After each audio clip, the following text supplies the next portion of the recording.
Which one of you is the daughter of Camila Durani? She wasn't here today. She couldn't.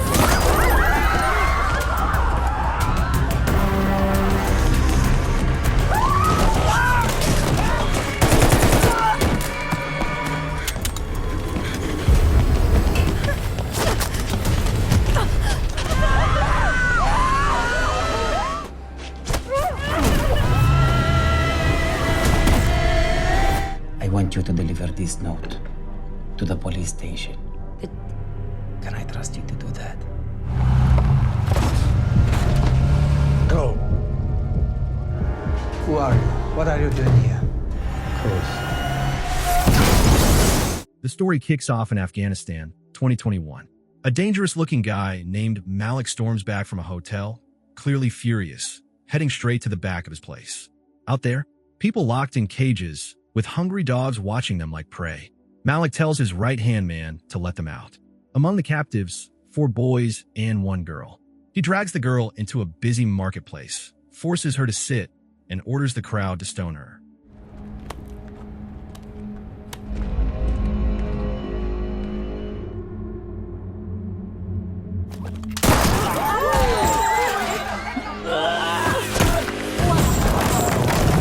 They don't hesitate. Rocks start flying. Suddenly, helicopters roar overhead.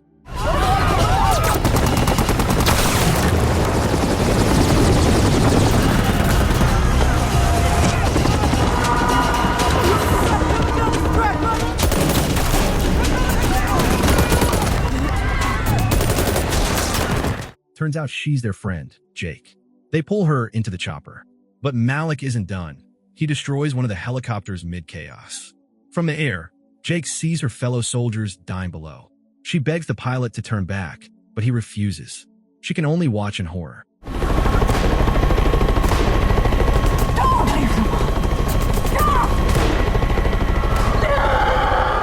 The scene flips to a girls' school during recess, laughter, chatter, normal life.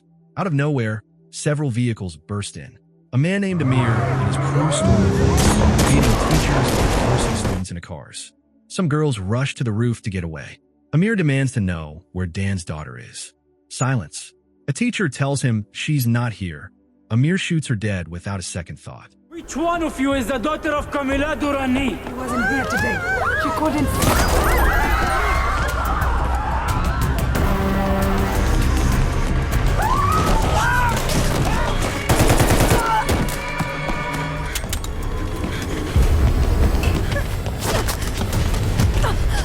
He eventually finds the girl and, to make a statement, orders his men to throw the other girls off the roof.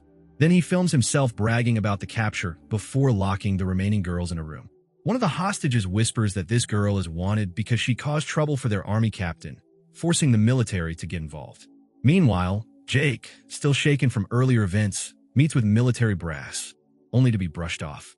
They'll deal with it after the holidays. Frustrated, she heads to a boxing gym to blow off steam.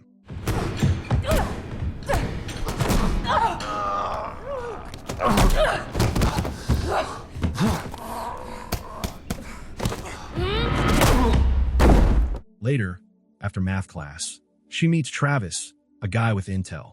He shows her photos of the kidnapped girls and arranges a fake passport so she can head to where Amir's holding them. At the airport, a stranger tries to act overly friendly with her. It's unsettling. He ends up driving her to a hotel where a local girl brings her to a room full of others, including a man named Dr. Mike.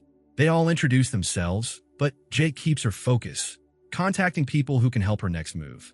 Not long after, while she's with Travis, a desperate woman approaches. Her daughter's been taken by terrorists. She begs for Jake's help and offers big money. Jake agrees, rallying her team to move out. Their plan involves crossing the border, but it's closed, forcing them to wait. They have a truck loaded with medical supplies, which they hope will be their pass through. When they finally roll up to the checkpoint, soldiers search the truck thoroughly. Meanwhile, Malik offers one of his prisoners a deal, freedom in exchange for delivering a letter to the police. She takes it, thinking this is her chance. I want you to deliver this note to the police station. Can I trust you to do that? Go. Who are you? What are you doing here? Cruz. Jake and her crew manage to cross the border and check into a hotel. Jake throws on a burqa and heads to meet a local contact, hoping for leads on Malik's whereabouts. While she's chasing information, Travis and the rescued girls head to a spot they think might be important, only to find it's already been blown up. Travis loses it. Abandoned tobacco factory. Those are the coordinates. And you know this how? Source is a midwife.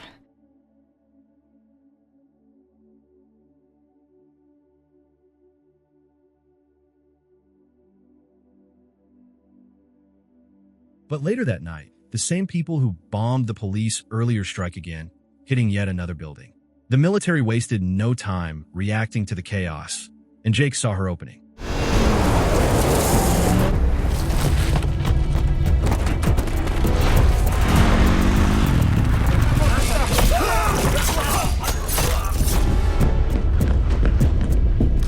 Shooter, Rocky, eyes.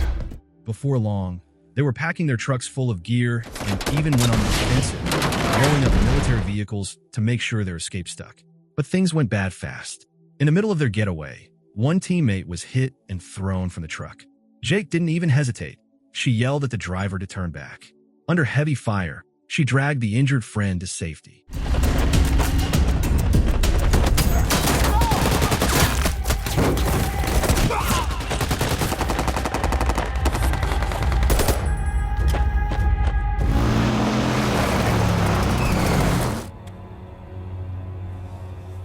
Shaken, Jake clutched his phone number in her hand like it was gold and sent someone to track it down, hoping it might lead to something useful. As she prepared to bury her friend, the woman who'd once promised to pay for her daughter's rescue finally showed up with the money. She told Jake she believed in what they were doing and urged them to keep going. The boost in morale came just in time, because elsewhere, the owner of one of the destroyed sites was trying to lure another girl into cooperating in exchange for her freedom. Approaching. Soon after, an old friend of Jake's returned, introducing herself to the team and bringing crucial intel on terrorist movements. She also mentioned a recently freed man who Jake's team had been keeping tabs on, someone they thought could be pressured into helping scare the terrorists and free the hostages.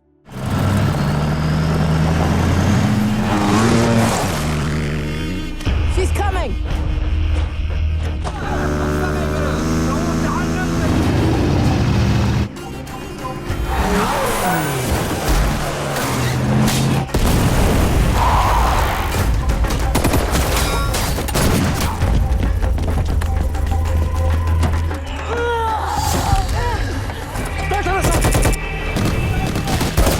One of their two drivers was already dead, and still, they hadn't faced the terrorists directly.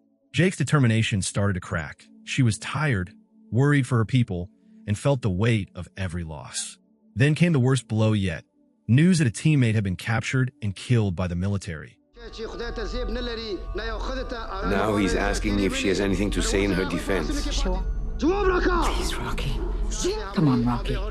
Speak English. Tell them...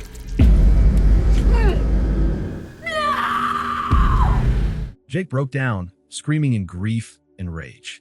It wasn't long before the truth surfaced. The friend Jake had trusted, the one she thought understood her, had sold them out to the military.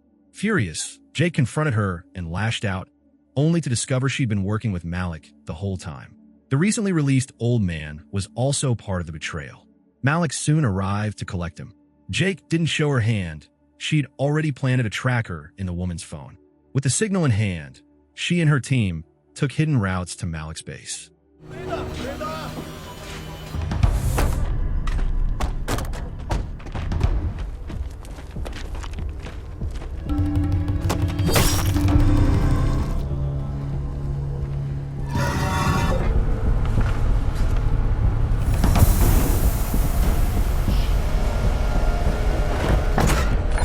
When they got there, Jake threw on a burqa and melted into the crowd of women, quietly scanning the place for details.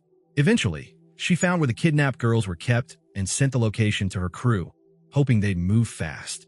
Inside, Malik tried to convince one of the girls to marry him, promising freedom in return.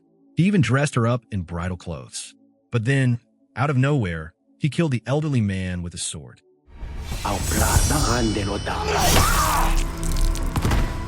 Jake decided she'd had enough. In the chaos, she made sure Malik's brutal act was caught on camera. Then her team slipped in and began planting explosives around the compound.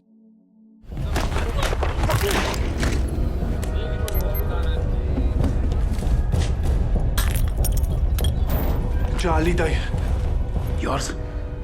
Hers. The money is not good, and you led them here. Suspicion spread quickly among Malik's people. They ordered all the women in burqas to step forward and lift their veils.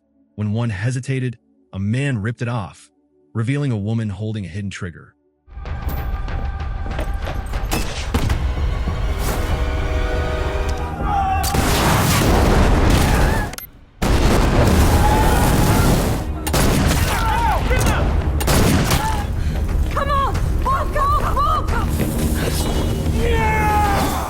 Finally, Jay came face to face with Malik.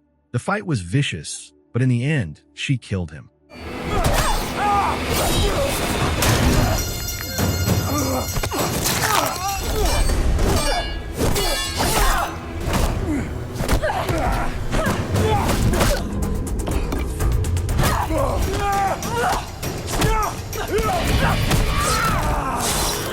Her team fought to the last, making sure the mission was finished no matter the cost.